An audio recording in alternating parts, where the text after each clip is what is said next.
সরকারি ও আধা সরকারি প্রতিষ্ঠানে মুক্তিযোদ্ধা কোটায় চাকরি পাওয়াদের তালিকা তৈরি করা হচ্ছে, আর এক্ষেত্রে কোনো অনিয়ম হয়েছে কিনা তাও খতিয়ে দেখা হচ্ছে বলে জানিয়েছেন মুক্তিযুদ্ধ বিষয়ক উপদেষ্টা ফারুকী আজম।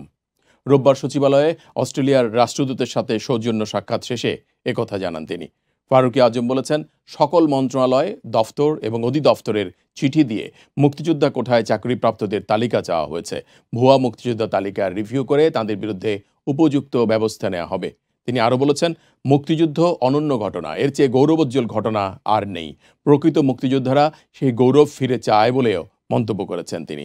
বন্যা পুনর্বাসন কার্যক্রম নিয়ে দুর্যোগ এবং ত্রাণ উপদেষ্টা বলেছেন, বন্যায় ক্ষয়ক্ষতির পরিমাণ নিরূপণে আরও 1 সপ্তাহ সময় লাগবে। বন্যার্তদের পুনর্বাসন কর্মসূচিতে সহযোগিতার বিষয়ে অস্ট্রেলীয় রাষ্ট্রদূতের সাথে আলোচনা হয়েছে বলেও জানান তিনি।